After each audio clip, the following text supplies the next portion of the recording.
Laissez-moi vous présenter Sans Alcool, le podcast sobre qui aborde le sujet sérieux de l'alcool, mais alors de façon totalement décomplexée. Rejoins-nous pour des discussions sincères et des histoires inspirantes. Nos invités vont nous partager en toute transparence leur parcours de vie, en passant par des anecdotes hilarantes, par des moments de doute, jusqu'à leur prise de conscience. Sans Alcool, c'est le rendez-vous où l'on prouve qu'une vie sobre est totalement possible et joyeuse. Êtes-vous prêts pour un partage sans filtre et sans alcool ?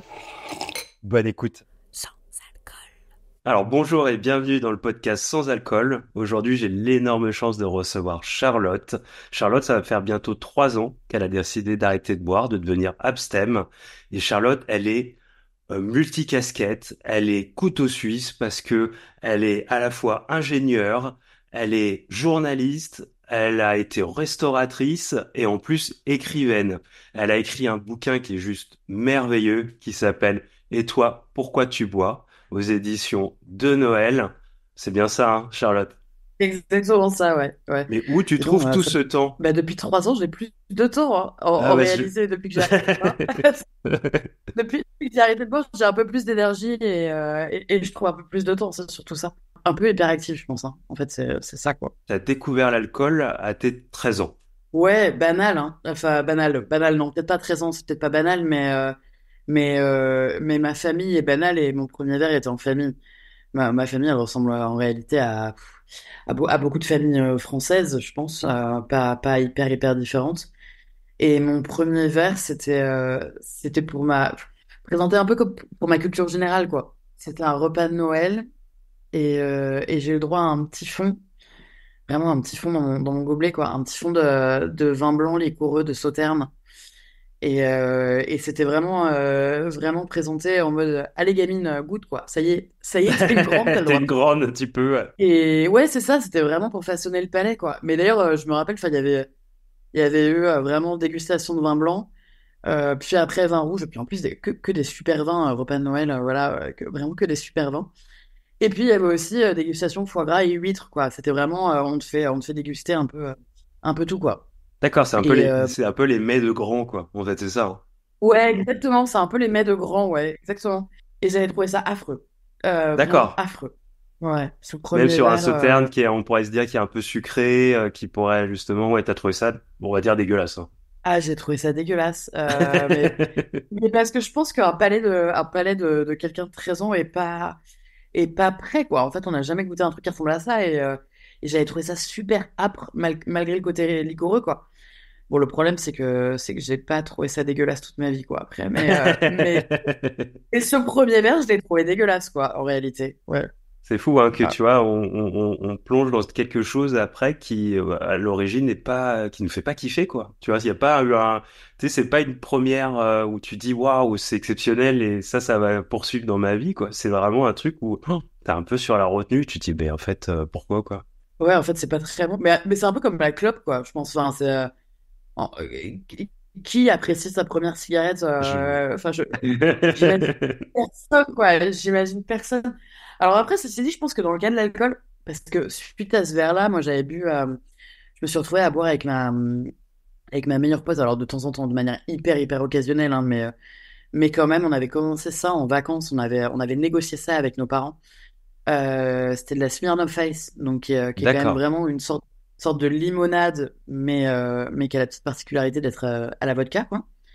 Et ça, pour le coup, c'est tellement sucré, tellement marketé pour les enfants, hein. Enfin, franchement, je pense que personne Complètement. ne dira le contraire. Ouais. Je pense que c'est clairement pas marketé et designé pour un palais d'adultes, quoi. Ça, pour le coup, c'est pas possible. Personne ne fera, personne ne fera croire ça.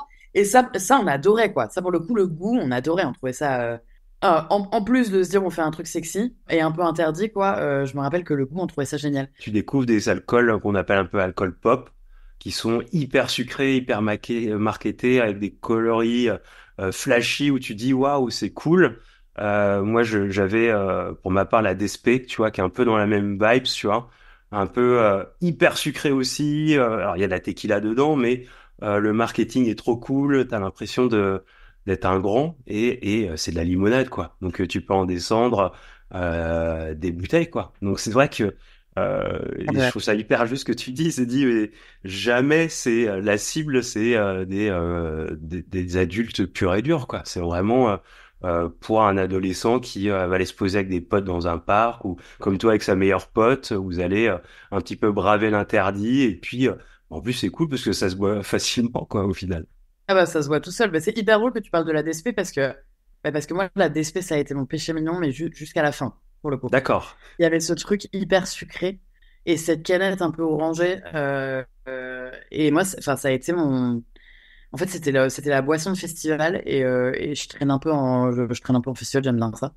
Et la DSP bah enfin ouais je l'ai traîné jusqu'à la fin quoi. C'était vraiment mon kiff quoi. C'était mais parce que c'est du sucre en fait. Enfin, en Complètement. plus quoi. Gold, c'est du sucre. Oui, c'est Et je ça. buvais les grandes canettes de 50 là. Ah, je les connais bien, ouais. Oui. Et toi, après donc avoir quand tu buvais avec ta pote, t'as commencé à faire tes études, tes grandes études, t'as fait des études de journalisme. Ouais, en gros, enfin, du coup, après bac, j'ai atterri enfin, j'ai atterri, non, j'ai choisi une école d'ingénieur en agriculture. Ok, J'ai fait ça pendant 5 ans. Et puis ok, après, j'ai fait une école de journalisme ok. pendant 2 ans. J'aimais bien les études. Après, j'ai été journaliste, mais du coup, spécialisé des sujets agricoles pendant quelques D'accord. années Oui, super. avant de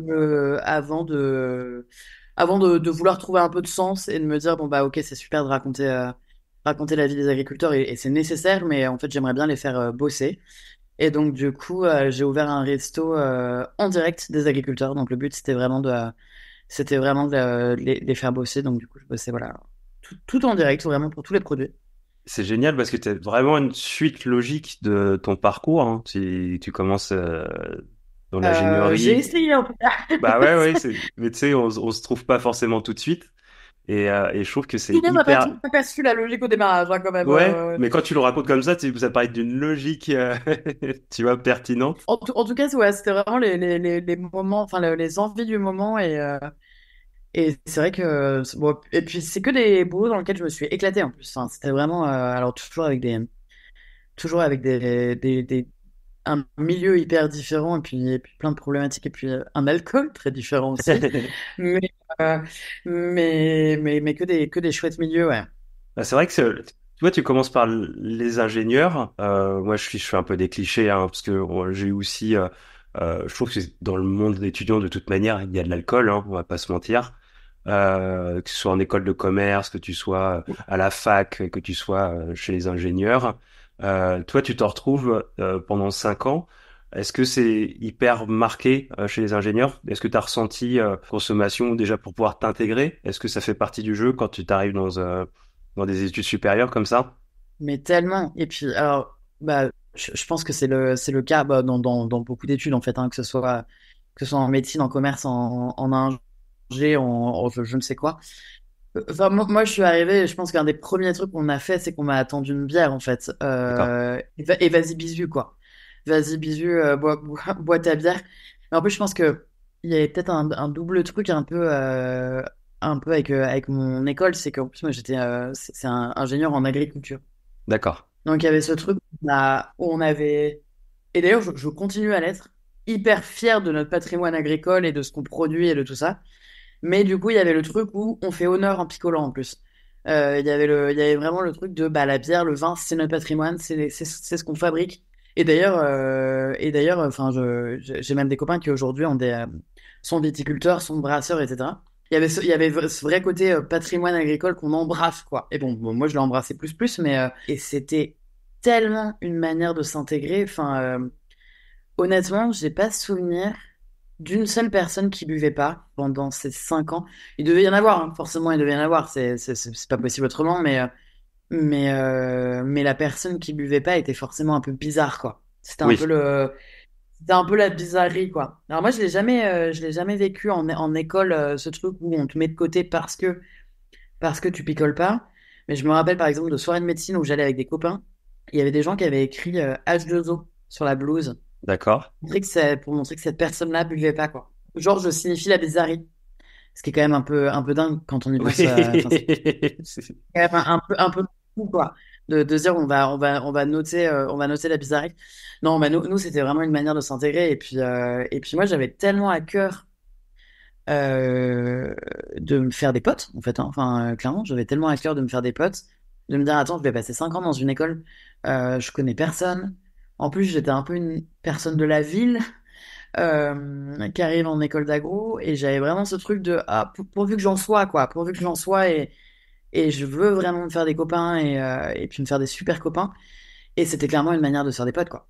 Complètement. Et en plus, il y avait aussi ce truc que, mine de rien, t'arrives en école, enfin, en tout cas, moi, je suis arrivé en école, j'avais 18 ans, avec un corps un peu en travaux.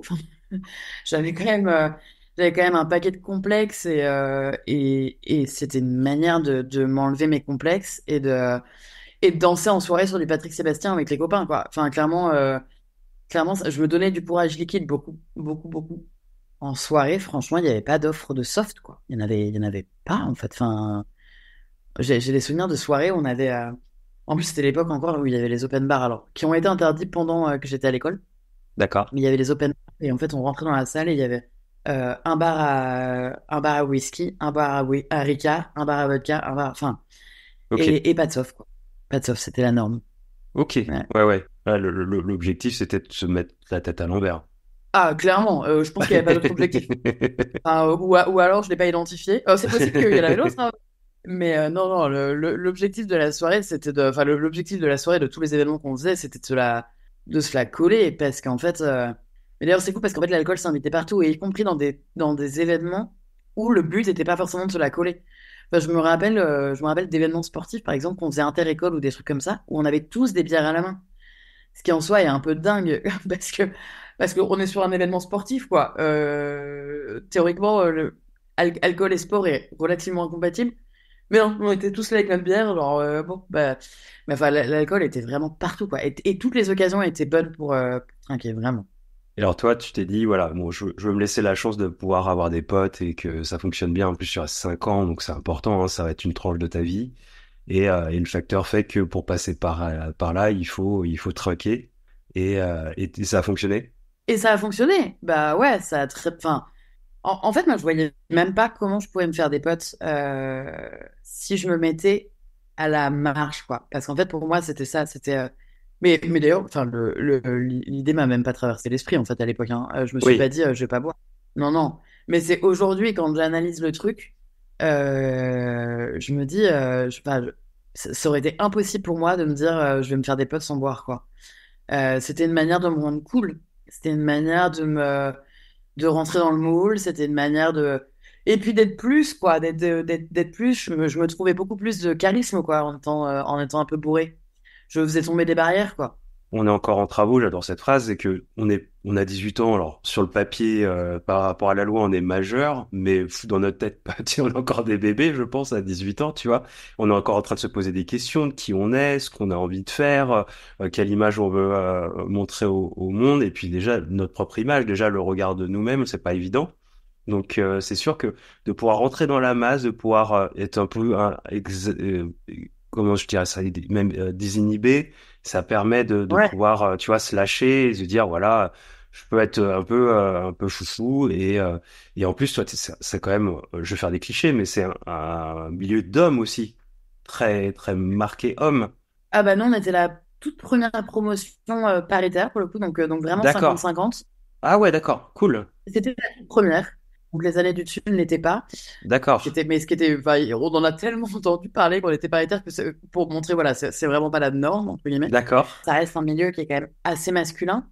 Mais du coup, avec des femmes qui. Enfin, je vois mes potes qui sont encore des super copines, on a quand même tout un peu ce côté grande gueule, quoi. Tout ce côté, ok, on est dans un milieu de bonhomme, on est là, quoi. Et être là, ça passait aussi par picoler, en fait. C'était un peu une manière d'emmerder le monde. Ouais. Ou alors de prendre une place. De prendre une place qui n'est pas forcément la nôtre. En tout cas, sur le papier. Parce qu'en réalité, elle l'est, mais il y avait ce truc de, ouais, on prend un peu plus de place, quoi. Mais moi, je me rends compte quand même qu'à 18 ans, j'ai quand même beaucoup, beaucoup bu pour m'enlever les complexes. Enfin, franchement, je pense que c'était un, me faire des potes dans ce milieu où je connais personne, et deux, m'enlever des complexes. et donc pouvoir danser avec les gens et donc pouvoir interagir sans trop de timidité, pouvoir pas trop penser à score où je suis là, merde mes kilos, merde mes machins. Vraiment ce truc où bah en fait enfin j'étais pas bien dans mon corps quoi. J'étais pas bien dans mon corps et c'était une manière de pas y penser à minima le temps d'une soirée quoi. Ah, c'est vrai que quand tu veux te faire des potes, tu vas être la meilleure version que t'es pour justement essayer de, bah, entre guillemets, un peu draguer, un peu montrer, voilà, que toi aussi t'assures, que tu peux être folle, que tu peux danser, que tu peux te lâcher. Donc, sûr que tu dis, moi, ça fait écho hein, dans mon histoire aussi, c'est que moi, j'étais tellement mal à l'aise, mal dans ma peau, que l'alcool m'a donné la confiance que j'avais pas et j'ai l'impression de devenir une personne boosté et je pense aussi que j'avais ce manque de reconnaissance, donc un peu la reconnaissance dans les yeux que j'avais pas eu avant, en faisant mon show, en dansant, en étant extravagant et c'est vrai que je me dis ma personnalité à l'origine, il y a un peu de ça, mais là ça devenait trop quoi, ça devenait énorme et c'est dur de dissocier, tu vois. T'as le retour des gens parce que mine de rien, quand tu fais les shows, quand tu justement, enfin, moi ça me parle vachement ce que tu dis quand tu dis, justement, je montre cette personne hyper extravagante et que je fais le show, etc. Souvent, ce qu'on constate quand on fait ça, quand on donne en tout cas à voir ce personnage-là, c'est qu'en face les gens disent ah t'es hyper drôle, ah c'est, enfin, tu fais quand même marrer tout le monde et les gens te le disent quoi. Et donc, alors, je veux pas me trouver d'excuses et je pense que toi non plus en plus, mais il y a ce truc de forcément ça encourage le personnage. Tu te dis bon bah c'est mon personnage, sauf qu'au bout d'un moment tu t'enfermes un peu en fait en réalité dans ce personnage-là. Mais c'est vrai que quand tu passes des soirées que tout le monde te dit ah tu nous as trop fait marrer hier, t'as fait marrer tout le monde, t'as traîné tout le monde sur la piste de danse, enfin ouais t'es un peu le clown mais sans te ridiculiser, tu vois. Forcément tu te dis ah bah attends. Je l'ai gagné ma reconnaissance, c'est trop cool. Bon, moi, je vais recommencer la fois d'après, quoi. Mais bon, le piège, il se referme un peu. Ah mais Mais bon, ça complètement, hein. sort. Tu sais, moi j'avais même ouais, j'avais même ce truc qui était dur pour moi, c'était les lendemains de soirée où j'avais vraiment trop picolé, où j'étais fatigué, j'étais en gueule de bois et que j'arrivais tu sais parce que bah t'as connu aussi Paris. Paris c'est grand et à la fois c'est très petit quand t'es dans la picole, tu commences à connaître les gens des bars, des restos, des boîtes de nuit, donc t'es dans un milieu où tout le monde se retrouve un petit peu et en plus à des heures un peu improbables. Quand j'arrivais fatigué, quand j'avais du mal, parce que mon corps à un moment il en peut plus, et ben il disait bah alors qu'est-ce que t'as Vincent, t'es fatigué, tu nous fais pas rire, et là tu sais, j'étais mal, je me disais mais merde c'est vrai, même pour ça quoi, tu vois, il faut que je relance la machine et c'est même un peu flippant parce que je me dis mais en fait je suis un mec chiant à l'origine, tu vois, j'ai besoin ou pas de l'alcool. T'en viens à douter de quitter quand t'es un peu down, mais enfin, en même temps, être un peu down, c'est juste normal, quoi. Enfin, C'est ça. euh, heureusement que tout le monde n'est pas là tout le temps, parce que bon, déjà, c'est épuisant. Mais, mais c'est vrai que t'en viens à douter du, du personnage que tu veux systématiquement renvoyer quand tu vois du monde, quoi. Mais tu t'enfermes, en fait. Enfin, tu t'enfermes un peu, quoi. Ah, c'est t'as raison, c'est qu'à un moment, le personnage, enfin, il fatigue, on peut pas être sur scène H24, quoi. Hein, il y a des moments où si t'es plus relax, plus détente. Et c'est vrai que mon frère me venait me voir à chaque fois, il me disait, t'as un souci avec l'alcool? Et je disais, ouais, mais les gens, ils attendent ça de moi. Et en plus, comme je créais un peu, tu sais, je sortais un peu dans des afters improbables, j'allais dans des boîtes un peu improbables, la reconnaissance que j'avais pas eu plus jeune, je la voyais dans le regard de mes potes. Et je me disais, c'était la surenchère. C'est que comme j'avais une histoire, waouh, il a vécu ça, Vincent, c'est fou, alors que ça avait rien de dingue, mais ça paraissait dingue. Et je me disais, putain, la prochaine fois, putain, j'ai intérêt à avoir une sacrée histoire. Et donc, tu t'enfermes dans des trucs et tu es dans la surenchère de l'alcool, de l'after, du truc, tu sais, j'étais à tel endroit avec telle personne, dans telle boîte, et tu te dis, purée, mais où je vais finir? Parce qu'à un moment, il faut en avoir des histoires à raconter, tu vois. Donc, t'as ton personnage, et en plus, il faut l'alimenter, ce personnage. Tu le réalises, toi, sur le moment? Euh, je sais qu'il faut que je rende des comptes. Alors, c'était pour mon estime personnelle, hein, tu vois, pour mon orgueil. Je sais qu'il va falloir que et je pense même ça va me motiver dans mes soirées, tu vois, à me dire, il faut que Ouais, j'aille ok. toujours plus, que j'aille essayer de m'infiltrer dans un truc un peu VIP, dans un machin pour, tu vois, pour avoir un peu un truc à raconter un peu plus exceptionnel qu'une histoire normale. Et j'ai aussi un truc qui fait que moi, c'était mon mécanisme, c'est que je voulais jamais que la soirée s'arrête. parce que je pense sincèrement que j'avais peur du retour à la réalité. Comme si tout était éphémère. Tu sais, la nuit, c'est très éphémère. Tu peux raconter en plus un peu ce que tu veux. Les gens, ils sont pas vraiment là pour essayer de te juger ou quoi que ce soit. Donc, t'es vraiment, ton personnage peut prendre des dimensions et tu sais plus dissocier la personne que t'étais à l'origine du personnage sous alcool. Et c'est très dur. Et mon frère me dit, il faut que t'arrêtes. Toi, c'est pas pour toi. Et je dis, ouais, mais premièrement, les gens m'attendent pour ça. C'est pour ça qu'ils m'aiment. Et moi, la reconnaissance que j'avais pas eue avant, je laisse un peu, tu sais, c'est con, tu vas trouver ça très con, mais j'assume. C'est un peu comme quand tu étais au collège. Moi, j'étais pas du tout populaire. Loin de là, j'étais en échec scolaire, j'étais dans une classe spéciale. Enfin, j'étais vraiment aux antipodes du mec cool, populaire que tu peux avoir un peu à la Riken, tu vois. Et, euh, et là, j'avais l'impression de devenir ce mec-là. Que ça marchait avec les filles, j'avais de l'humour, les mecs me regardaient en disant «Ouah, putain, il a encore enchaîné telle soirée, c'est fou».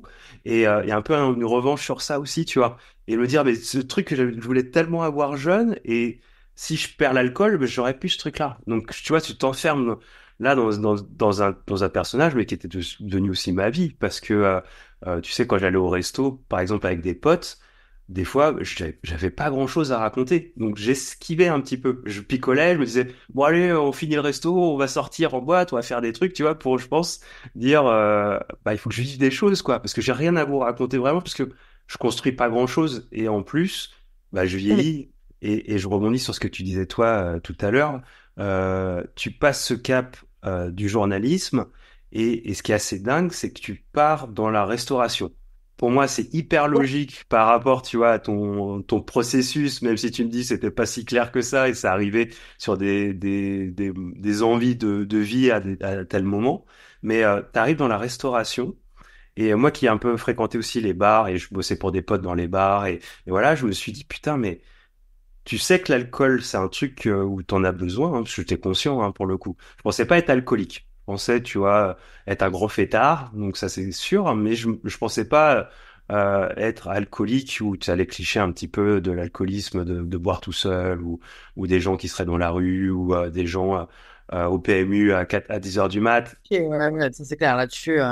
Tu vois, c'est tellement. Et puis moi, j'étais glorifié. Donc, tu sais, normalement, l'alcoolique, on le met de côté, c'est un peu honteux, on a du mal à en parler. Bah, et puis dans mon cas, c'est rarement une femme, en tout cas qu'on imagine. À la fin, je buvais quand même jusqu'à 10-12 litres de bière par jour. Et même en étant imbibé comme ça, je me suis à aucun moment dit que je pouvais être alcoolique. Mais ce qui est complètement dingue quand on y pense, enfin, c'est complètement con, quoi. Mais parce qu'en fait, enfin, c'est fou comment les clichés. Moi, je me disais, je suis une super bonne vivante. Ok, Ah ouais, vraiment. Et d'ailleurs, j'ai atterri chez la dictologue un peu de force, enfin clairement plus tellement choix quoi. Globalement c'était un peu soit ça, soit la mort. J'ai atterri chez la dictologue en lui disant, il se pourrait que peut-être je suis un peu trop une bonne vivante quoi. ouais, Mais enfin le déni, deux mais réalise un tout petit peu quoi. Enfin le mot alcoolique est pas un gros mot et peut coller aussi à d'autres gens quoi. Enfin clairement c'est pas juste une histoire d'homme, c'est pas juste une histoire d'homme d'un certain âge ou marginalisé et ou violent et ou je sais pas moi un père ou une mère qui serait un peu négligent. Enfin non mais et c'est fou, quoi. C'est fou parce qu'en fait, moi, je me suis conforté, mais, enfin, vraiment, c'est un peu triste, mais en vrai, je me suis conforté dans le truc de, ah non, mais moi, je suis pas ça. Moi, ça, c'est les autres. C'est les autres qui sont alcooliques, quoi. Mais, euh, mais en fait, enfin, alors, déjà, bah non, spoiler, tu l'es aussi. Même si t'as tes diplômes, même si t'as ta bonne éducation et ta famille qui va bien, même si t'as un toit et que t'as ta meuf, enfin, et en fait, c'est fou, quoi. C'est fou de se dire que bah, parce qu'on véhicule des clichés, et en fait, on n'ouvre pas les yeux aussi sur sa propre maladie, quoi, qui est pas réservée qu'à soi. Et ouais, et pour en revenir au resto, encore aujourd'hui, moi, j'ai pas la réponse, d'ailleurs, mais je me demande si parfois, tu vois, je disais que j'avais vraiment eu à cœur, et franchement, c'est vraiment le cas, voilà, de me dire, bon, bah, je fais bosser les agriculteurs, enfin, jusque-là, je racontais leurs histoires pour une radio nationale. Là, je vais vraiment les faire bosser. En tout cas, à mon échelle, quoi. Ouais. Mais aujourd'hui, je me dis à quel point est-ce que mon alcoolisme qui était déjà présent, en fait, c'est sûr, pas à l'échelle de quand j'ai arrêté de boire 3 ans plus tard, mais en tout cas, il était quand même déjà bien en dormance, on va dire. À quel point est-ce qu'en fait, ça a motivé ce choix pro, quoi, tu vois? En gros, est-ce que j'ai ouvert un resto parce qu'en fait, c'était aussi une manière d'éponger ma soif? Ou est-ce qu'en fait, est-ce qu'il y avait un vrai souhait de me dire, bon, bah, j'ouvre ce resto parce qu'en fait, évidemment, je suis déjà de base une grande consommatrice de resto et de bar, tu vois. Euh, donc, en gros, est-ce que c'est une suite logique? Ou est-ce que finalement, l'alcoolisme s'est vraiment installé une fois que j'avais l'alcool en libre service dans ce resto, quoi. Oh, mais bon, c'est un peu l'histoire de l'œuf ou la poule, quoi, qui est arrivé en premier. Mais bon, moi, je suis assez convaincu que la trop bonne descente, justement, le côté très bon vivant était déjà bien présent avant, mais à quel point ça a motivé le choix, quoi. Je sais pas. Encore aujourd'hui, je sais pas trop. Quand j'étais paumé, enfin, pour le côté professionnel, c'est vrai que comme je m'éclatais en boîte de nuit, je me disais, c'est ce qu'il faut que je fasse dans la nuit, enfin, dans la vie, tu vois, le plus lapsus. Et je me disais, purée, mais il faut que je fasse un truc qui me fait kiffer, et ça me fait kiffer. Donc, c'est là où je me dis, on performe, mais j'arrivais pas à trouver. Je me disais, mais qu'est-ce que je peux faire dans la boîte de nuit, tu vois? Et le paradoxe fait que toi, tu connais très bien tes produits, c'est des bons produits. En plus, tu t'as vécu dans le fait que bah, comment c'est conçu avec amour, c'est le territoire, c'est tout ce qu'on peut mettre en avant. Et en même temps, tu as aussi ce décalage où tu sais que bah toi, quand tu consommes à fond. Donc, t'es quand même comment dire, un peu dans la gueule du loup, quoi. En fait, j'ouvre le resto, je consomme pas à fond. T'es pas encore dans une consommation comme ça, d'accord? Non, parce qu'en fait, j'ouvre le resto, je consomme. Alors, je bois pas mal de bière parce que j'aime le goût de la bière, en fait. Ok. Et oui, en fait, je consomme, mais justement, je vais vachement me cacher derrière le côté je consomme professionnel. Mais c'est Virginie Despentes qui écrit dans son dernier bouquin je suis alcoolique, mais pas du genre putain d'œnologue. Je me cache derrière le côté ouais, je picole, mais regarde, en fait, je picole parce que je fais tel déguste avec tel vigneron pour étoffer la carte des vins. Je picole parce que voilà, parce que c'est du bon vin, mais bon, après, c'est ce qu'on appelle un peu l'alcoolisme mondain, qui est juste de l'alcoolisme, en fait, mais il y a ce truc honnêtement, moi, j'ouvre le resto. Bon, alors, on a toujours une bonne raison de boire, en tout cas, moi, j'en avais toujours une bonne, mais il y a ce truc vraiment je bois pro, et je bois parce que je suis aussi intimement convaincu que c'est une manière de fidéliser ma clientèle. Qu'en gros, la patronne qui trinque avec ses clients, c'est super sympa, c'est ce dont tout le monde a envie. C'est le commerce. Ouais, c'est le commerce, exactement. Et puis c'est rendre le lieu sympa et à mon image, en fait, finalement. Enfin, c'est vraiment le côté. Finalement, là, j'ouvre un resto, mais je ne fais que de manière professionnelle ce que j'ai toujours fait chez moi, quoi. À savoir accueillir du monde, à savoir être côté un peu bonne vivante, mais très maîtresse de maison, quoi. C'est le matin que tu t'occupes un petit peu de l'administratif, comme ça t'es tranquille l'après-midi pour pouvoir bah, un petit peu consommer. C'est vrai que moi ça fait écho dans ce que tu me dis parce que il y avait quand je travaillais pour mes potes dans les bars à Paris, il y avait aussi ces personnes qui sont des commerciaux pour les alcools qui viennent te faire tester. Et tu sais, on était là et on se disait ouais. On va picoler gratuit, on va faire style tu vois, qu'on essaye, qu'on teste un petit peu les alcools. Et c'était un moment où à la fin on était complètement éclatés et puis on prenait le service du soir. Donc on se disait mais et c'est un peu piégeant. Il y a un truc qui fait que Ouais. tu Bah, je pense que la personne classique qui a peut-être pas de problème de consommation va recracher l'alcool Ben, moi, j'ai un souvenir de ce truc-là, mais bah, le jour où je me suis blessé, là, justement, aïe, j'ai fait une chute dans les escaliers du restaurant oula, en fin de service, fin de service, je vais pour ranger ma caisse enregistreuse au sous-sol et en fait, je me fracasse dans les escaliers et je m'ouvre la lèvre, 25 points de suture et tout ce qui va bien. oula. Cette journée avait commencé par une dégustation. Eh ben voilà. La fameuse. On n'en avait pas tous les 4 matins parce que vu qu'on travaillait en direct des producteurs, souvent c'était plutôt on va voir les producteurs et puis ça se passe. Enfin, c'était un peu différent quoi. On n'avait pas ce côté commercial, mais là en l'occurrence, on avait justement une personne qui était venue pour nous présenter différents agriculteurs qu'elle représentait. Je me rappelle de cette dégustation qui était notamment du vin blanc. Je me rappelle qu'on avait commencé le service du soir en étant déjà un peu bourré, quoi, parce qu'en fait, nous, on n'avait pas recraché. Je me rappelle, j'avais invité une copine pour faire cette dégustation. Et ouais, on avait clairement commencé le service en se disant, oula, ouais, on a déjà un peu picolé. Alors certes, tu bois plein de petits fonds, hein, mais Oui, plein de petits fonds. plus. Mais au resto, la sollicitation, elle est permanente en fait. Et puis, tout à l'heure, on parlait de l'image qu'on renvoie et de ce truc où finalement, en école, en tant qu'étudiant, enfin, on veut se montrer très cool kid, quoi. Le truc un peu, c'est notre manière, voilà, on fait marrer tout le monde, on danse, on chope. Enfin, il y a ce truc vraiment, voilà, on est hyper, on a ce côté hyper libéré, machin. Finalement, moi, au resto, je me retrouve je veux déjà parce que je pense que foncièrement c'est aussi moi, enfin j'ai pas construit un personnage qui ressemble, ok, il y a pas de, je l'explique un petit peu dans le bouquin, mais pour moi il y a pas de Dr Jekyll and Mr Hyde, quoi. Mhm. Il y a pas ce truc de je suis différente sous alcool.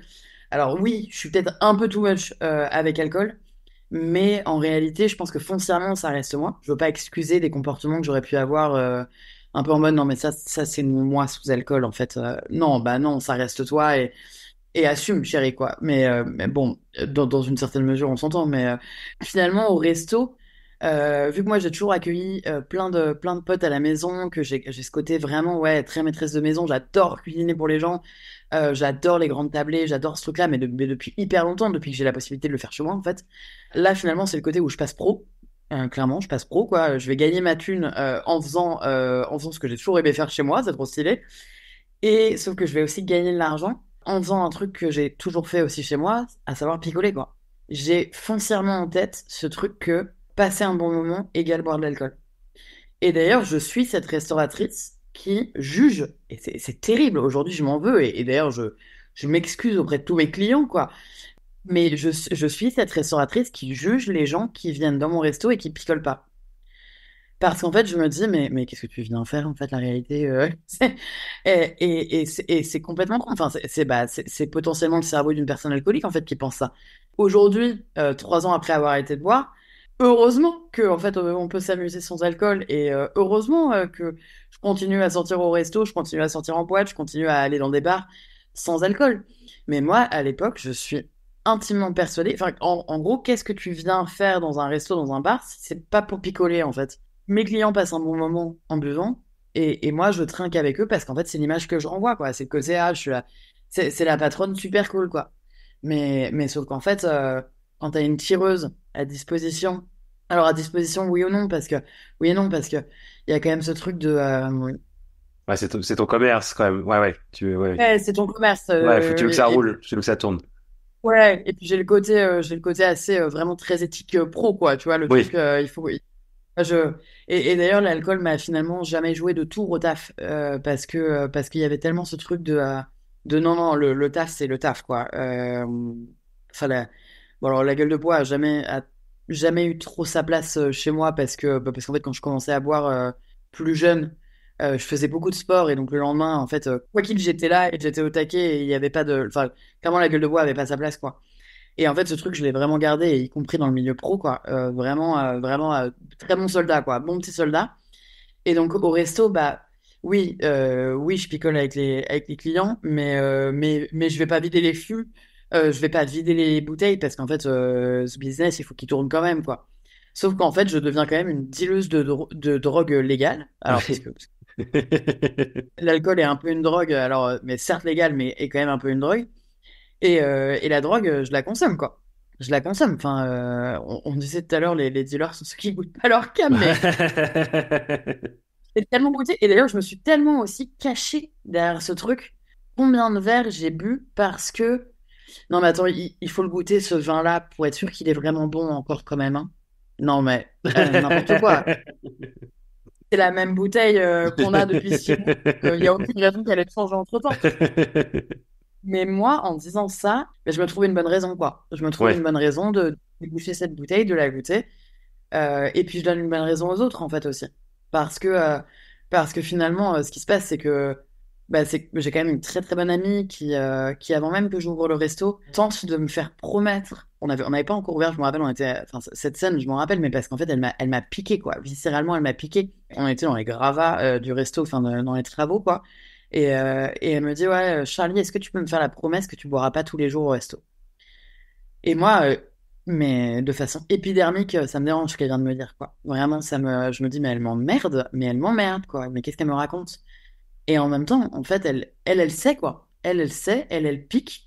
Et elle a raison de piquer d'ailleurs, même si moi je suis pas prête à l'entendre et que ça me fait vraiment très très chier ce qu'elle me dit à l'instant T. Dans les faits, elle a raison parce qu'en faisant ça, elle plante une petite graine et alors qui ne germe pas du tout sur le moment parce que moi je lui dis ah tu m'emmerdes et puis non dans tous les cas je suis jamais de promesses et t'en fais pas évidemment. Mais sauf qu'en fait derrière quand cette super amie Diane vient au resto et qu'elle me voit avec un verre à la main je vais lui servir toutes les raisons possibles de pourquoi je suis en train de boire ce verre à ce moment-là. Non, mais tu comprends, il y a le flux à finir avant de pouvoir en brancher un autre. Il faut goûter ce vin-là, il faut machin. Il y a toujours une bonne raison, quoi. Mais, et puis, en fait, en donnant ces bonnes raisons aux autres, je m'en donne aussi. Complètement. Je me vois la face. Je me dis, ah bah non, mais regarde, là t'as vraiment une bonne raison, quoi. J'arrête quand je veux. Demain, j'arrête. Bah, je pense que c'est une manière aussi de relativiser, de se dire que t'as pas un souci, que tu peux arrêter quand tu veux. L'alcoolique, c'est pas moi. Bah non, moi je bois pro. Je Oui, bois pro, hein. Je bois parce que c'est la restauratrice qui boit. si tu fais passer des Parce bons que moments au final. Enfin, les gens viennent chez toi parce qu'ils passent un bon moment, tu les reçois bien, ils viennent s'amuser, s'amusent. les clients viennent et reviennent vraiment pour ce côté bonne vivante. Et moi, je suis intimement persuadée que, en fait, je ne pourrais pas donner cette image de bonne vivante, de super restauratrice, de super maîtresse de maison en étant sobre. Je vois pas, en fait. Je vois pas comment je peux y arriver en étant sobre. En fait, c'est même pas. J'ai l'impression que vraiment, faut savoir, parce que en réalité, j'essaie. J'essaie quand même, quelquefois, de me dire, bon, bah, ce soir, je bois pas, ou alors je bois qu'une bière, Et en fait, j'ai l'impression qu'il me manque un truc, quoi. Vraiment, c'est comme si ma gouaille, elle était pas là. Alors qu'en réalité, elle l'est. Elle l'est, mais c'est qu'en fait, Tu sais, c'est fou, c'est comme si t'étais dans l'imposture, tu vois. Comme si t'étais dans l'imposture de ouais, dire je vais tricher si je fais pas la fête avec eux et je consomme pas, quoi. Tu sais, les choses s'inversent, quoi. je suis dans le mensonge, quoi. En fait, ouais, alors que, putain, les conneries, quoi, les conneries, mais il y a ce truc de, ouais, il me manque ce petit truc qui fait que je suis à 100% moi, quoi.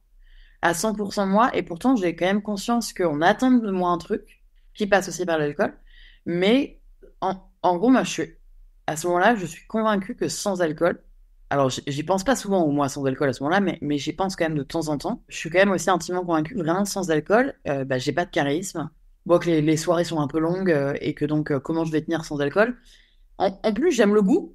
Si tu veux, c'est vraiment, on me force pas, quoi. On me force pas et vraiment, moi, je me dis, mais pourquoi je boirais de l'eau alors qu'en réalité, ou pourquoi je boirais un coca alors que je peux boire de la bière et que j'adore ça, quoi. Vraiment, il y a ce truc de goût, ouais, tu vois, en plus, vraiment, j'aime ça. Et bah, tout ça mis un peu bout à bout, je me dis, mais pourquoi boire autre chose, quoi? Enfin, vraiment, pourquoi boire autre chose? Tu vois, la remise en question, elle est très, très compliquée et en fait, en plus, t'as cet accident-là, quand même, tu vois, ce soir-là, tu l'as quand même lié à l'alcool ou pas du tout? T'as fait aussi un gros déni en disant non, j'ai trébuché, ça arrive, j'étais fatigué, c'était lourd. Bah, il y en a plusieurs des accidents en plus, mais je pense que c'est malheureusement un peu commun à toutes les personnes qui boivent. C'est que bon, bah, alors déjà, moi j'ai un équilibre potentiellement un peu précaire, y compris sans alcool, mais alors avec alcool, autant dire. Mais il y en a quand même plusieurs des accidents qui pourraient m'alerter. Bah, j'ai trois chutes vraiment marquantes, plus la dernière qui a vraiment été le coup de grâce. Là, je pense qu'on avait atteint Ouais, non, là, c'était vraiment le. Bah, d'ailleurs, ça a été clairement la goutte de trop, quoi. Mais tu vois, je pense à trois chutes qui, quand même, vraiment étaient violentes. Bah, il y a eu deux chutes dans mes escaliers du resto, du coup. Donc, il y a quand même eu le sang sur le visage, les points de suture, le truc où t'atterris aux urgences. Mais plusieurs fois, finalement, il y a eu ce truc où j'atterris aux urgences. Au fond de moi, je sais que c'est à cause de l'alcool. Au fond de moi, je le sais. Mais je le verbalise jamais. En fait, j'ai trop honte. J'ai beaucoup trop honte. Quand on me pose la question de pourquoi je suis tombée, évidemment que je vais pas dire aux gens, mais parce que j'avais trop bu. En fait, je vois même pas comment, mais encore aujourd'hui, hein, franchement, encore aujourd'hui, et malgré le recul Et malgré le fait parce que finalement, je pense que quand on arrête de boire, ça devient aussi un peu sa vie, quoi. Mais, euh, mais malgré tout ça, tu vois, aujourd'hui, je verbalisais le truc bah ouais, je me suis cassé la gueule, ouais, j'ai dit tel truc, ouais, parce que j'ai bu. C'est pas facile quand même. C'est vraiment pas facile. Et moi, enfin, j'avais honte. J'avais vraiment honte de me dire, ouais, j'ai bu, mais pas juste tipsy, quoi. Pas juste, je passe une bonne soirée. Non, c'est que j'ai bu au point d'être rabattre dans le caniveau et qu'en fait, être bourré dans le caniveau et gerber mes tripes, en fait, c'était pas quelque chose d'anormal, quoi. C'était pas quelque chose, enfin, ça m'arrivait souvent, en fait. Le fait est que ça m'arrivait souvent et que, mais de là à aller dire, bah ouais, c'était un peu ma vie. Même encore aujourd'hui, hein, tu vois, et pourtant j'ai écrit un bouquin quand même dessus, tu vois, dans lequel je raconte quand même des événements qui sont pas très glorieux. Et, Enfin, il y en a quand même un paquet qui sont pas très glorieux. Il y a quelques événements qui de dire, enfin, tu vois, le dire verbalement comme ça, autrement qu'à l'écrit, euh, ouais, je me suis cassé la gueule et je me suis vomi dessus parce que j'ai bu. Waouh! Quand t'es une jeune femme de 30 piges, enfin, c'est pas ouf comme image, hein. C'est pas ouf. ouais, il y a l'orgueil, hein, c'est sûr que c'est pas, Il y a l'orgueil. ouais, forcément, hein. Après, Alors que, ça reste aussi c'est une maladie, on est tous différents par et rapport au complètement. produit, tu vois, c'est ça. C'est que, mais je pense que ça fait aussi partie peut-être aussi du travail sur soi, tu vois, de se dire bon, c'est vrai que là, d'assumer, d'avoir même encore du mal maintenant, ça va faire 3 ans que t'as arrêté de boire, de même d'avoir des anecdotes, te dire putain, mais là, quand même pas fieros, quoi. Moi, ce que je trouve important surtout, en fait, aujourd'hui, c'est de se dire, bah alors déjà, c'est de pas juger, tu vois, et y compris de pas se juger soi, parce que putain, ouais, on a eu des trucs pas très glorieux, en effet, mais en fait, qui est derrière, enfin, qu'est-ce qui est derrière ces moments pas glorieux? C'est la maladie, quoi. Et Et alors, ok, il n'y a pas de Dr. Jekyll et Mr. Hyde, et c'est moi qui ai fini dans le caniveau, et c'est moi qui me suis cassé la gueule, et c'est moi tout ça. Mais c'est ce que j'appelle le monstre, le monstre dans le cerveau. Et en fait, c'est la maladie, quoi. C'est la maladie qui te met dans cet état-là quand tu consommes. Et aujourd'hui, moi, en tout cas, je me considère toujours malade alcoolique. Mais par contre, j'ai fait le choix d'être abstème, de ne pas boire. Et ça vient avec le temps. Mais c'est important de se dire, bah ouais, il y a eu des moments pas faciles. Mais c'était aussi la maladie. Alors même si c'est pas une excuse, quoi. Tu vois, je voudrais pas que ce soit un truc de se dire, ah bah non, mais regarde, en même temps, j'étais malade, oui, quoi.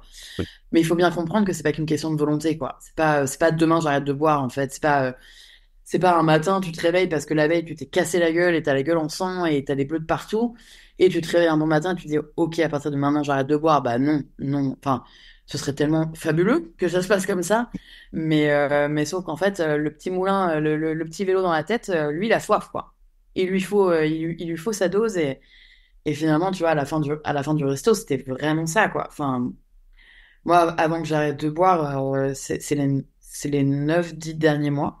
Ouais, c'est ça, un peu plus, ouais, 9 10 derniers mois, où là, pour le coup, je me réveillais le matin, mais les poings serrés, les dents serrées, des suées, j'avais fait des cauchemars toute la nuit, j'avais la nausée le matin, mais vraiment la nausée, et c'est pas la gueule de bois, quoi, en fait, c'est le manque. Et même avec ces symptômes-là, je me dis pas que je suis alcoolique, mais par contre, je me dis que mes problèmes, et tout, enfin, en gros, je me dis que tous ces problèmes-là, toutes ces emmerdes disparaîtront à partir du moment où je boirai un verre parce que ce verre-là va m'apporter un peu de légèreté. Et ça c'est le monstre. Ça, c'est le monstre, en fait. Complètement. Parce qu'en fait, un cerveau qui est pas alcoolique va pas penser ça. Va va clairement pas se dire qu'avec une bière, les problèmes vont s'envoler, quoi. Parce qu'en fait, moi, le truc qui me paraissait être un bon médicament pour faire taire les angoisses, finalement, c'est avéré être une drogue qui les attisait, quoi. C'était vraiment le truc de je souffle sur les braises, quoi.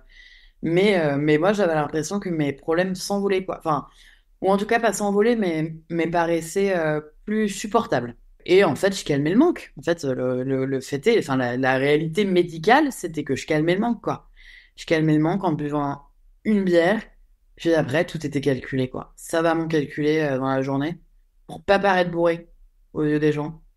Il y avait ce truc de et puis aussi pour continuer à fonctionner parce qu'il y avait toujours cette petite pro et donc il fallait toujours pas que ça se voit. Et mais parce qu'encore une fois, il était hors de question que ce soit, parce que j'avais beaucoup trop honte qu'on puisse imaginer que j'ai bu en faisant du maths, quoi. Donc il y avait ce truc de non, je commence par de la bière très légère, puis après je vais prendre telle bière, puis en plus il y avait ce truc de je veux pas vider tous les fûts en même temps, pas que ça soit quoi. Pas que ça soit, pas qu'en gros les gens avec qui je bosse se rendent compte que pourquoi ce fût a baissé de manière anormale, très bizarre. Ouais, bah, parce que Charlie est passé par là, en fait. Mais il y avait ce truc enfin, tout était calculé, quoi. Alors même qu'à 16 ans, quand je buvais de l'Aristoc Black aromatisé à la mûre avec mes potes, c'était hyper rock'n'roll. Enfin, en tout cas, je trouvais ça hyper rock'n'roll et il y avait ce côté hyper, waouh, je suis hyper libre. Et puis en plus, voilà, je ressemble à mes modèles, un peu foutraque et tout. Le truc hyper liberté, finalement, à la fin, mais enfin, j'étais tout sauf libre, quoi. Mais vraiment tout sauf libre.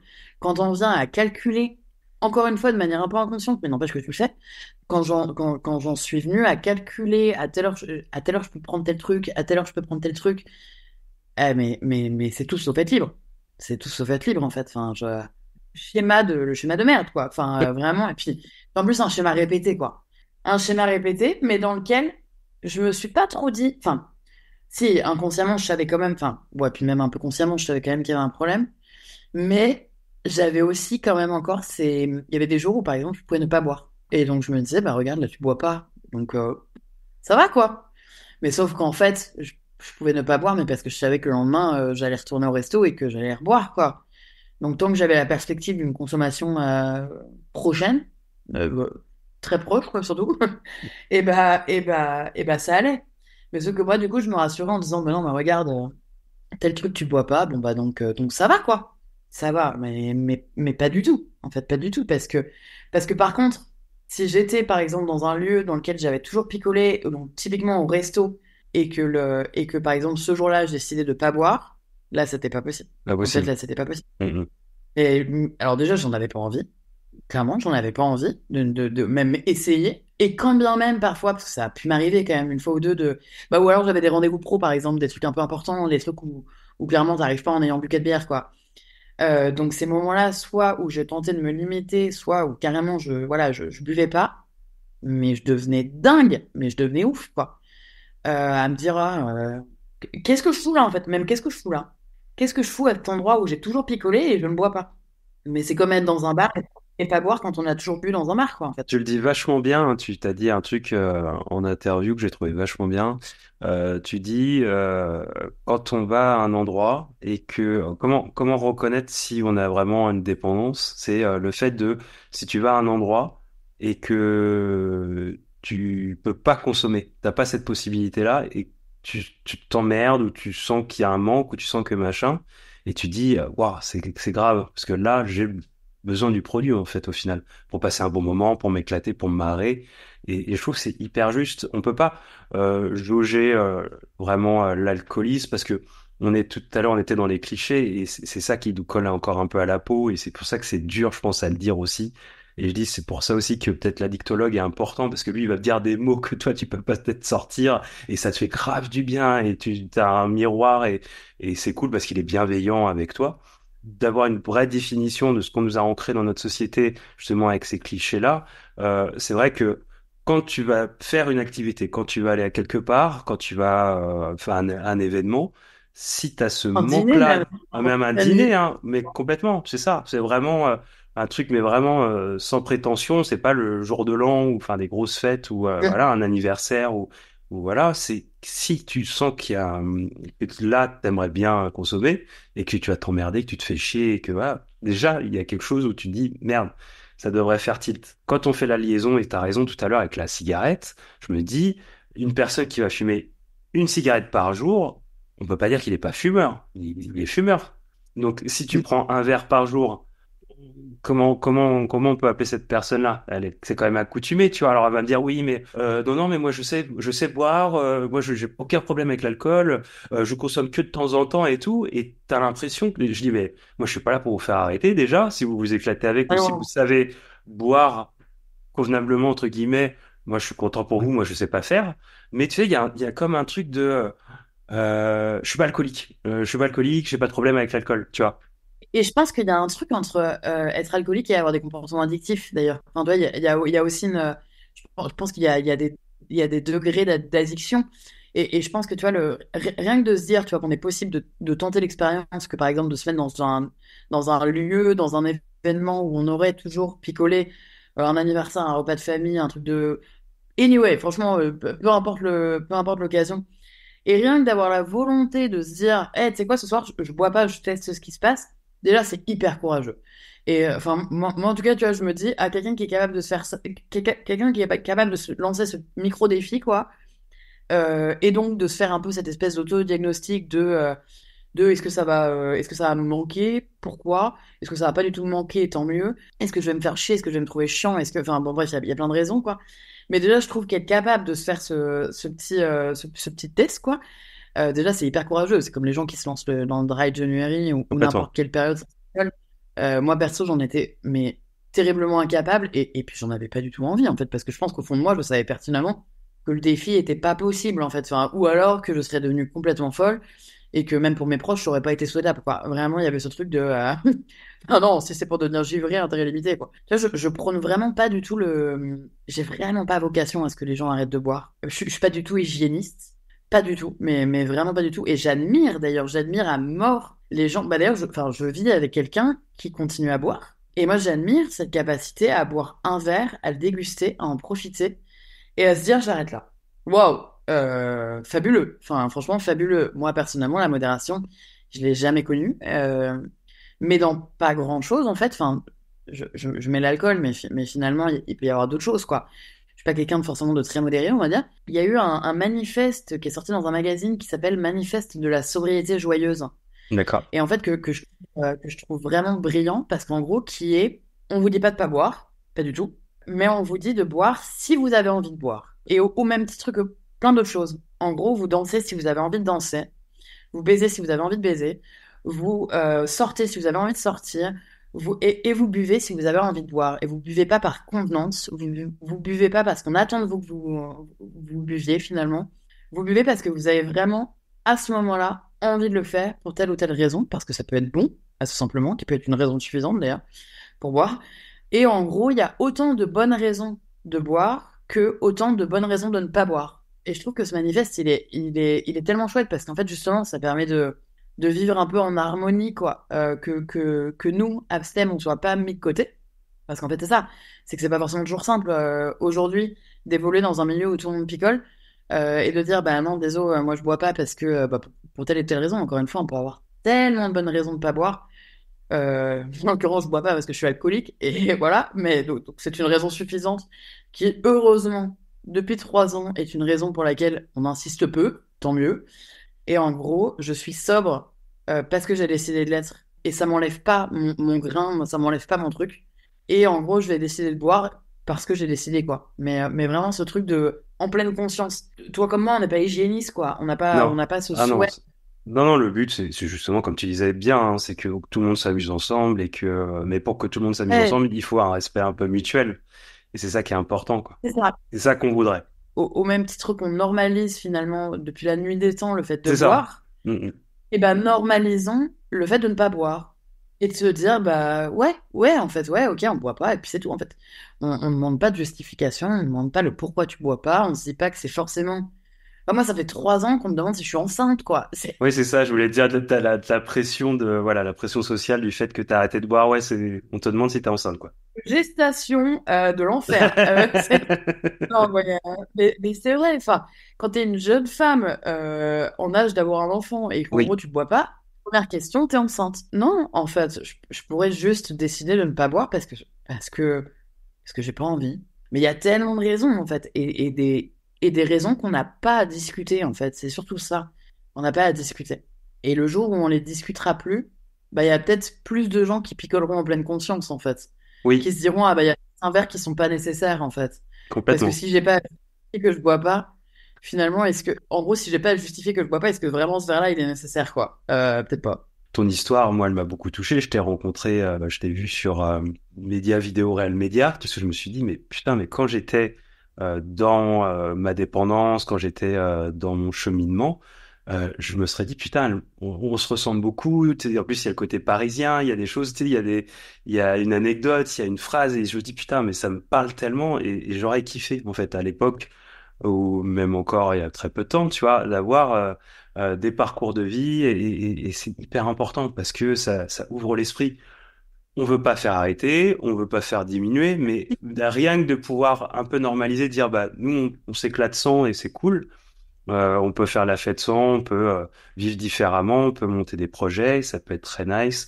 Toi, alors il y a aussi ce paradoxe, on dit souvent il faut arrêter de boire pour soi. Toi, tu as eu ce déclic-là.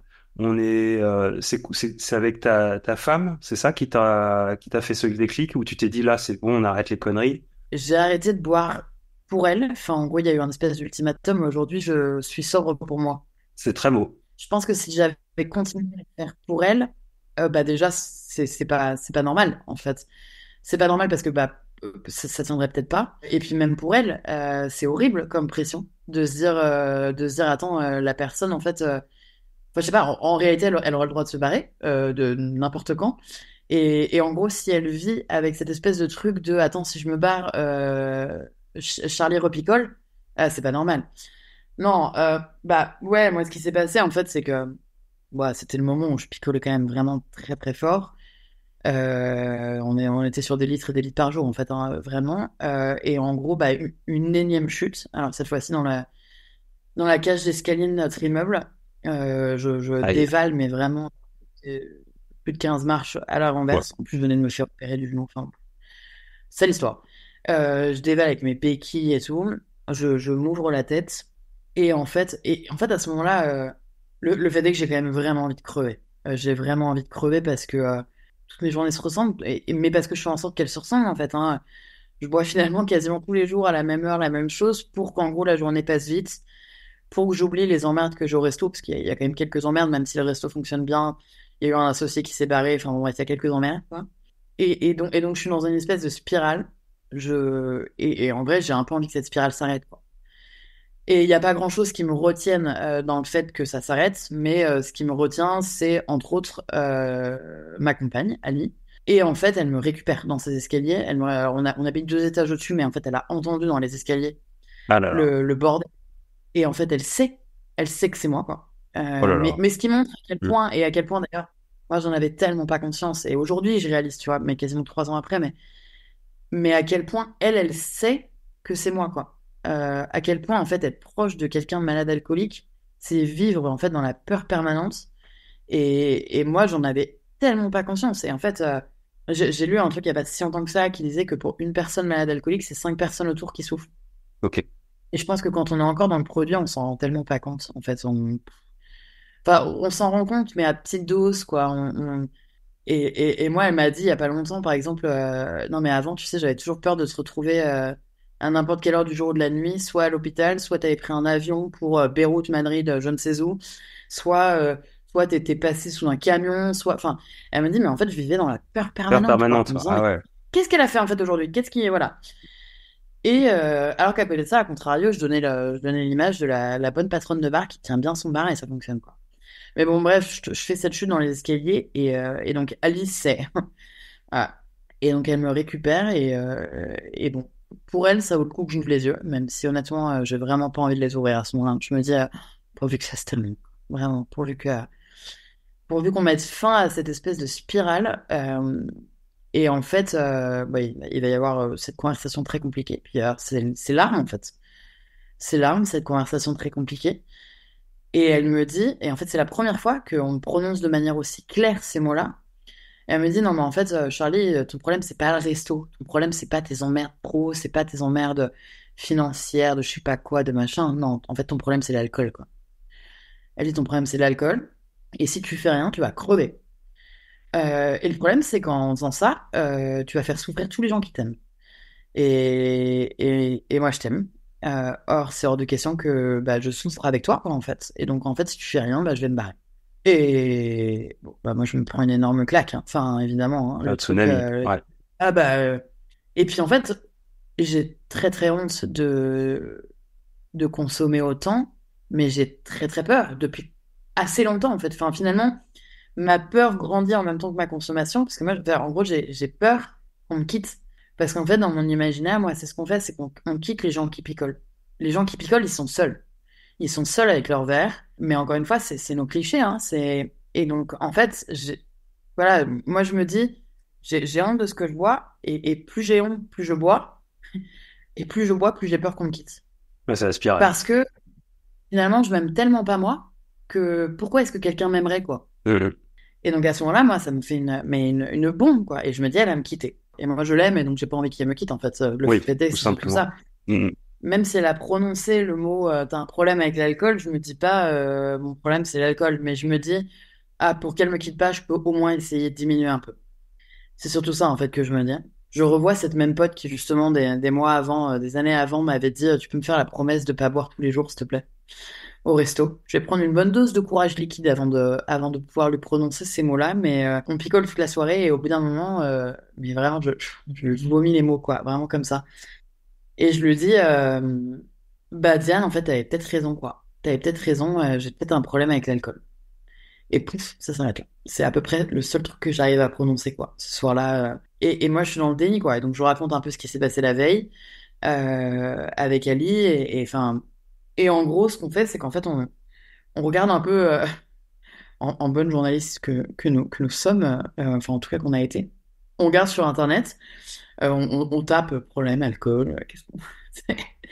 Et je tombe sur le test des alcooliques anonymes à l'époque. Le test, en gros, avez-vous un problème avec l'alcool? Je fais le test et bon, bah, il est sans appel en fait. Les résultats sont sans appel, clairement. Bah, le seul truc, en gros, auquel je réponds pas, enfin, auquel je suis pas dans le rouge, quoi, c'est est-ce que l'alcool vous a déjà posé un problème au travail? Voilà, c'est le seul truc parce qu'en effet, il m'a jamais posé vraiment de problème au travail. Parce qu'il y avait toujours ce côté très bon petit soldat, même alcoolisé, ou alors tout était calculé pour qu'au travail ça se voit pas, quoi. Et pour autant, moi je dis, il est hors de question que j'aille aux alcooliques anonymes. Aujourd'hui, je les côtoie, hein, mais à l'époque, je suis pleine de clichés et je me dis, ah non, franchement, atterrir dans une cave avec des gens bourrés, enfin vraiment, ah c'est terrible, mais je suis vraiment pleine de clichés et je me dis, mais il est hors de question, quoi. C'est pas une option, c'est pas une option. Et par contre, je vois on peut aller voir un addictologue. Enfin, que c'est une option, quoi. Et j'avoue que j'ai la chance, en fait, parce que tout le monde, malheureusement, n'a pas cette chance de pouvoir être suivi par un addictologue. Et bon, il faut une sécu, une mutuelle, etc. Et bon, c'est pas forcément voilà, donné à tout le monde, mais j'ai cette chance-là. Et donc, j'obtiens un rendez-vous dès le lendemain, en fait, chez l'addictologue. Et j'atterris chez cet addictologue qui est tout sourire, en plus, et que je vois encore, hein, d'ailleurs, encore aujourd'hui. Et qui me dit, ah, mais c'est super, vous êtes hyper jeune, c'est génial de venir si jeune. Bon, qu'est-ce qui vous amène, quoi? Et, euh, et moi, ce que j'arrive à lui dire ce jour-là, en tout cas en premier lieu, c'est vraiment, bah, il se pourrait, en tout cas, on me l'a dit, que peut-être je suis un peu trop une bonne vivante, quoi. Mais évidemment, le mot alcoolique n'est pas prononcé, en tout cas, pas de mon côté, et en fait, pas de Lucien non plus. Pas du sien non plus. Il le dit pas. Bah, la première séance, c'est vraiment ça, hein. Il va me dire, mais ok, alors, bah, qu'est-ce qui vous donne envie de boire en ce moment? Pour quelle raison vous... Bah, à quel moment dans la journée vous buvez? Est-ce que vous buvez tous les jours? Et puis à quel moment... Et puis en fait, il pose cette question qui est aussi drôle, c'est à quel moment vous vous sentez bien dans la journée? Qu'est-ce qui vous fait plaisir, quoi? Et c'est drôle parce que c'est un truc où vraiment depuis des mois et des mois, je me suis jamais dit qu'est-ce qui me fait plaisir dans la journée, quoi. Non, pas quand on picole 10 litres de bière, quoi. Et il y en a pour autant des moments où je me sens bien, et souvent c'est des moments où je suis pas alcoolisée, en l'occurrence. Et, euh, et, et je sors de cette première séance d'addicto avec, avec assez peu de consignes, finalement. Si ce n'est, essayer de ne pas boire les verres où vous dites qu'ils servent pas à grand-chose. Où ils vous apportent rien. En gros, si vous pouvez ne pas tous les boire, peut-être que voilà, ce sera déjà un bon début, quoi. Mais n'arrêtez pas de boire, quoi. Surtout pas. En gros, c'est vraiment pas ça qu'il me dit. Bon, je pense que vraiment, il m'aurait dit, on arrête de boire à partir de maintenant, clairement, j'y serais jamais revenu. Oui, c'est C'est sûr. impossible. Et en gros, on prend rendez-vous 5 jours plus tard, quoi. Vraiment, il y a eu un suivi hyper régulier au début. Aujourd'hui, je le vois un peu moins fréquemment. Enfin, bon, je le vois quand même toutes les 3 semaines, quoi, en gros. Mais 3 semaines, moi, mais c'est vrai qu'au début, c'était vraiment tous les 5 jours, quoi. Ouais, plus d'une fois par semaine. Et, euh, et en fait, je diminue quand même. Je diminue un peu. Mais un peu pas mal, en fait, à mon échelle, c'est quand même pas mal parce qu'en fait, de mes 10-12 litres, je passe à 2 3 4 litres. Ce qui est quand même, du coup, une grosse diminution, de fait. Mais ce qui se passe, c'est qu'en parallèle de cette diminution, je deviens, mais folle. Mais vraiment, je pense que s'il y a une période de ma vie que je voudrais pas revivre, je crois que c'est celle-là. Parce qu'en gros, ça dure 8 semaines, à peu près. Je deviens, mais complètement givrée. En fait, tous les matins, je me réveille en me disant, bon, bah, aujourd'hui, il va falloir se passer de certains verres. Là où, en fait, avant, je réfléchissais tellement pas à ce que je buvais. Là, d'un coup, en fait, je me mets à négocier avec mon cerveau, quoi. Mais vraiment, je négocie avec moi-même sur ce verre-là, tu as le droit parce que tu as une vraie bonne raison de le boire. Ce verre-là, tu as pas le droit parce que. Et puis moi, j'ai toujours mon resto en plus, donc je suis toujours dans un environnement qui est quand même ultra picole, quoi. Et enfin, vraiment, ces semaines-là, mais horrible. Et puis, je deviens irascible, quoi. Le moindre truc me rend dingue. Je deviens super désagréable, accessoirement, avec tout le monde. Enfin, vraiment, c'est horrible. Et d'ailleurs, enfin, moi, j'ai appris, mais après coup, finalement, il n'y a pas si longtemps que ça, que c'est le moment où ma compagne et ma mère envisagent de me faire en fait hospitaliser. En gros, elles se sont donné un délai, elles, dans leur tête, en disant, bon, bah, au bout de 3 mois, si ça va pas mieux, en fait, on l'hospitalisera, parce que c'est pas possible, quoi. C'est pas possible, elle devient folle, quoi. Donc, mais je diminue, quoi. Je diminue, mais vraiment, au prix de ma santé mentale. En fait, je me dis, ah, super, je fais un truc génial Enfin, je vois bien, parce qu'en plus, j'ai un entourage très cheerleader et encore aujourd'hui, et j'ai trop de chance, je suis hyper bien entouré. Je pense que d'ailleurs, c'est une des clés de mon rétablissement perso, c'est que je suis vraiment très très bien entouré. Donc à côté de ça, j'ai vraiment des gens qui me disent tous les jours, ah, c'est trop bien ce que tu fais, Charlie, c'est trop bien de diminuer et tout. Mais sauf que moi, au fond de moi, je me dis, mais attends, mais ils se rendent pas compte, quoi. Ils se rendent pas compte. Vraiment, ça vaut pas le coup, quoi. Pourquoi je le fais, en fait? Enfin, c'est quoi le délire, quoi?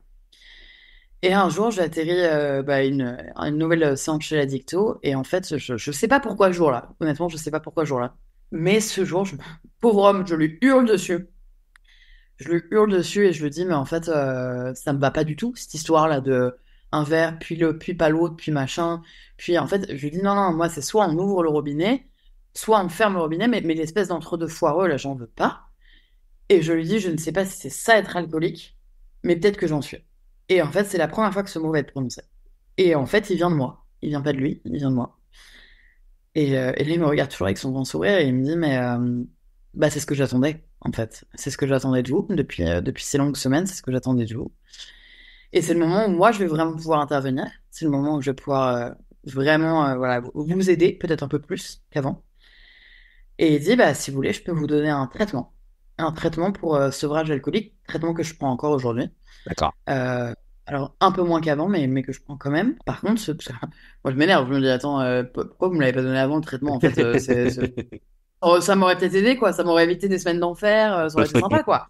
Et il me dit, mais parce qu'en fait, ce traitement implique une chose, c'est que c'est pas une goutte d'alcool. Et là, je me dis, ah ouais, ok. Bon. Et, et là, instantanément, je me dis, ah, il est hors de question que mon dernier verre bu soit une espèce d'Heineken que j'ai oublié. Franchement, c'est hors de question et tout. Et donc, en fait, ce que je vais faire, c'est que bah, je sors de chez l'addictologue. Et en fait, c'est très bizarre parce que il y a ce truc de le mot alcoolique est prononcé. Enfin, il m'a quand même dit, vous êtes malade alcoolique. Et moi, je sors de chez l'addictologue et je suis presque soulagée. En fait, un peu comme si. Non, mais en fait, je suis pas folle, quoi. Moi, je sors de ce truc-là et j'appelle ma maman. Et vraiment, il y a cette espèce. C'est trop bizarre parce que il y a cette espèce de soulagement de me dire, mais en fait, ma folie a un nom. Et en fait, on va pouvoir m'aider, genre vraiment, médicalement, on va pouvoir m'aider. Enfin, je suis pas juste complètement dingue, en fait. Non, je suis malade alcoolique. Et en fait, bah, instantanément, après, je me fais rattraper par, justement, tous les clichés qu'on a. En mode, bah, purée, merde, en fait, ok, on va pouvoir m'aider, mais en fait, ça craint d'être alcoolique, quoi. Ça craint. Dans les faits, c'est hyper c'est plein de clichés on se moque des personnes alcooliques et en fait tout ça arrive en même temps quoi. Je suis vraiment à la fois un peu soulagée de me dire bon bah ça y est, on va enfin pouvoir m'aider et je suis pas complètement timbrée quoi, ça relève de la maladie et en effet c'est pas une question de volonté et en même temps je me dis mais comment je vais pouvoir continuer à vivre avec ce truc là en fait. Bon, c'est un peu compliqué, quoi. Et en même temps, c'est un peu des larmes de joie, de soulagement et de me dire, ouais, le flip pour la suite, quoi. Le flip pour la suite. Et j'organise, du coup, le soir même, mes adieux à la boisson.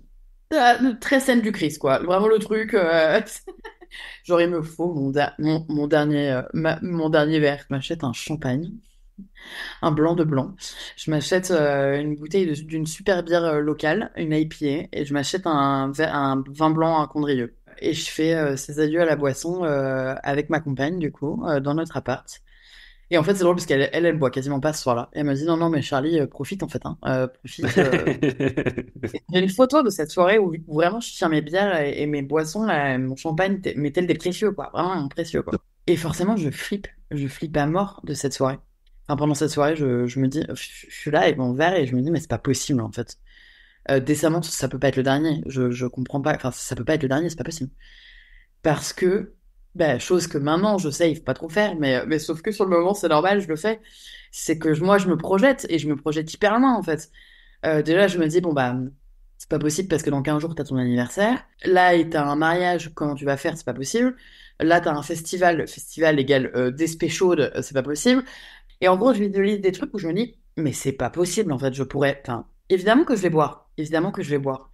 Sauf que à côté, j'ai quand même Ali, et je me dis, mais pour elle, en fait, pour elle, elle mérite que je boive pas, en fait. Que ouais, j'essaie, quoi. Au moins, j'essaie, quoi. Je bois pas. Et puis, en tout cas, j'ai ce traitement qui, quoi qu'il arrive, m'empêche de T'as boire, pas le parce qu'en fait, choix. sinon, je vais. Ah ouais, bah, clairement. Et donc, en fait, ce qui se passe, c'est qu'au démarrage, vraiment, j'arrête de boire. Bah, enfin, du coup, dès le lendemain, j'arrête de boire parce que je suis sous traitement et que c'est incompatible avec l'alcool. Et parce que pour Ali, quoi. Pour lui montrer que, ouais, je vais essayer, en fait. Je vais essayer. Je vais essayer d'être sobre et j'ai jamais essayé de l'être dans quoi que ce soit, mais je vais au moins essayer. Bon. Et j'installe cette application qui compte les jours pour moi, là, qu'on a peut-être un peu, on est peut-être quelques-uns à l'avoir, cette appli. On est tous à l'avoir, ça. Et ouais, elle est importante, hein. Elle est vraiment Grave importante, cette importante, appli. complètement. Et cette appli qui demande pourquoi est-ce que vous arrêtez de boire. Et c'est trop bizarre parce que ce matin du 24 mars 2021, du coup, c'est ça, ouais. J'écris, mais alors je sais pas pourquoi encore aujourd'hui. J'écris je veux redevenir moi, mais tout en n'ayant aucune idée de qui je suis en fait. L'alcool a tellement toujours été là, de mes 13 ans, alors certes occasionnellement à mes 13 ans, mais de Oui. mes 13 ans, 30 ans, je me suis construit avec l'alcool. L'alcool a toujours été là dans tous mes événements, toutes les occasions où l'alcool a été là. Et moi j'ai écrit je veux redevenir moi. Qui suis-je en fait? Vas-y, qui l'a invité? C'est qui? Bon, alors le 24 mars, je suis pas très bien, hein. Franchement, je suis vraiment pas au top. Et en fait, ce qui se passe, c'est que pendant des mois, je suis pas au top. Parce que c'est pas le glow instantané quand on arrête de boire, c'est pas le truc, genre. En tout cas, pas quand on est malade alcoolique. Peut-être que quand juste on picole et qu'on décide d'arrêter de boire, très bien. Mais c'est vrai qu'au démarrage, moi, c'est un peu compliqué. C'est pas super fun. Et en fait, les symptômes du manque sont toujours là et il faut s'en sevrer, en fait. Enfin, c'est un sevrage, quoi. Donc, les premiers mois, c'est de la fatigue, quoi. C'est vraiment de la fatigue immense et c'est un peu le questionnement de mais pourquoi, en fait, pourquoi je le fais? Et puis même avec ton cerveau qui te joue un peu des tours à te dire, mais attends, si je bois là, en vrai, est-ce que quelqu'un me voit? Bah non, et ça changerait quoi, en fait? Puis surtout que moi, j'ai toujours mon resto. Donc, en fait, toi, t'arrêtes de boire, mais le monde continue de tourner, C'est quoi. En ça. fait, Ouais, ouais. Ton environnement reste le même. Oui, oui.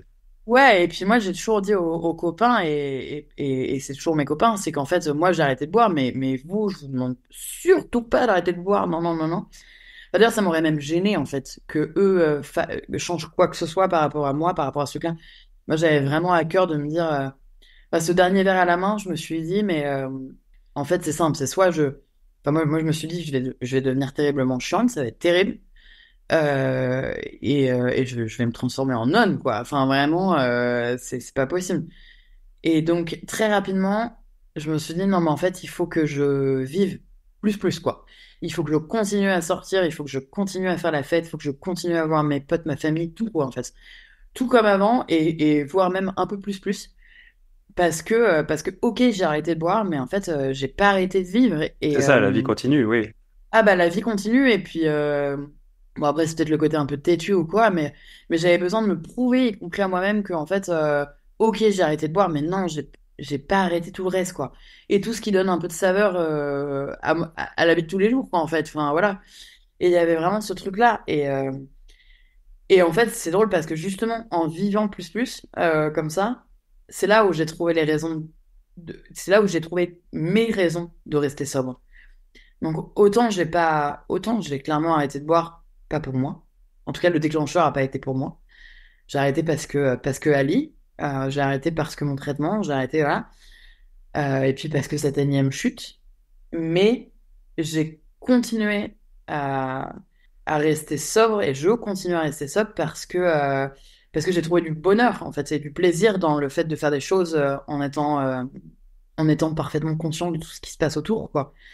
Tu sais, on sent comme Beyoncé post-Coachella quand on danse sans alcool, quoi, par exemple. Et tous ces trucs, ils font hyper peur sur le papier. Il y a tellement. Enfin, moi, je considère que j'ai vécu plein de nouvelles premières fois.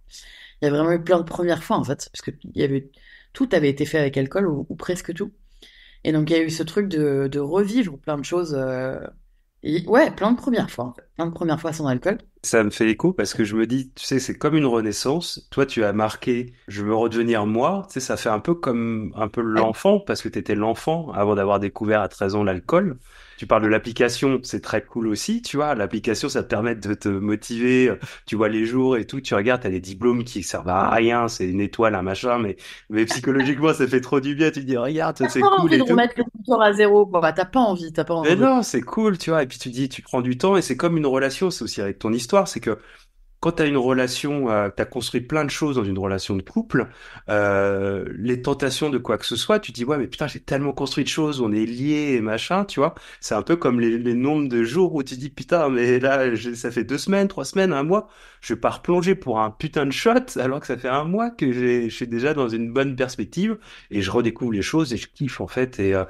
Et c'est avec ça que je terminerai le podcast. C'est toi qui es justement je pense cette jeune fille qui était plein de d'énergie, hyper active. À l'heure actuelle, donc tu as écrit ce bouquin qui est génialissime et je le dis qu'il faut lire et relire sans modération, qui est vraiment un bonheur.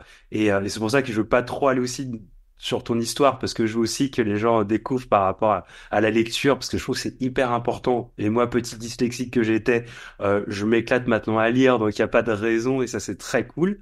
Qu'est-ce que tu as comme projet aujourd'hui? Je pense que le projet a été d'écrire le bouquin, déjà. Attends. Maintenant que le bouquin est sorti, alors il y avait un peu en plus ce côté un peu pacte, genre j'écris un bouquin, mais en fait je peux l'écrire que si je suis sobre.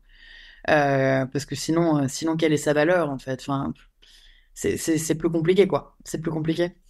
Mais aujourd'hui, alors, je sais pas, ça va peut-être faire un peu psychologie de comptoir, je sais pas. Mais le projet, c'est surtout peut-être de pas trop en avoir. J'ai tellement tout planifié avant avec l'alcool. En tout cas, ces derniers temps, il y avait quand même eu tellement de planification, tellement de... Enfin voilà, justement, j'avais commencé à boire pour le côté je me sens libre et what the fuck, et ça me plaît. Et en fait, je me suis enfermée dans cette espèce de schéma. Et je crois que le projet aujourd'hui, c'est de vivre et pas juste survivre, quoi. Le truc où avant, en gros, je subis un peu tout ce qui se passe. Là, c'est de profiter, quoi. Vraiment, j'ai envie de profiter, mais de moments simples. Alors, un des projets, si, peut quand même être qu'on parle de l'alcool et qu'on dise que ça n'arrive pas qu'aux autres. Et que c'est d'ailleurs la seule et unique raison pour laquelle j'ai écrit ce bouquin, qui est vraiment de me dire, bah, parce que franchement, raconter sa vie pour raconter sa vie, intérêt limité. Mais moi, le but, c'était vraiment de me dire, bah, peut-être que si j'avais eu un bouquin comme ça entre les mains avant, peut-être que je me serais dit, bah ouais, moi aussi, je peux être alcoolique. Si ça peut aider une ou deux personnes ou je ne sais quoi, enfin, tant mieux, quoi, en fait, tant mieux. Mais juste réaliser qu'en fait, l'alcoolisme, ça n'arrive pas qu'aux autres. Donc peut-être que le petit projet peut être bah, de continuer un peu à véhiculer ce message.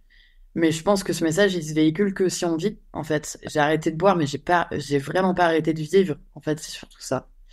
Et donc le projet, ce serait de vivre plein de premières fois encore. Magnifique. Continuer ça. Et Charlotte, elle a fait un bouquin qui est exceptionnel où elle s'est confiée, mais vraiment, moi je trouve ça génial d'être aussi transparente et maintenant aussi lucide sur son parcours et c'est un bonheur ultime et vraiment lisez-le et relisez-le, que vous buviez ou non, que vous vous posiez des question sur votre consommation ou non. C'est vraiment, ou si vous connaissez quelqu'un qui consomme, enfin, ce bouquin, il est pour tout le monde, il est universel. Cette justesse que tu as sur ton parcours et ce que tu as vécu et ce que tu es maintenant, c'est exceptionnel. Donc, il faut le lire, le relire sans modération. Oui. Voilà, parce qu'on est des Bon, kiffeurs, parce qu'on continue à aller en festival. Toi, tu continues à aller en festival? Oh, bah, heureusement, Eh ben heureusement. voilà. Ouais, ouais. Heureusement, en festival, concert, boîte, on continue à danser, on continue à profiter. Ouais, Et oui, ben ça, heureusement. c'est du gros kiff. Merci, Charlotte. Merci beaucoup.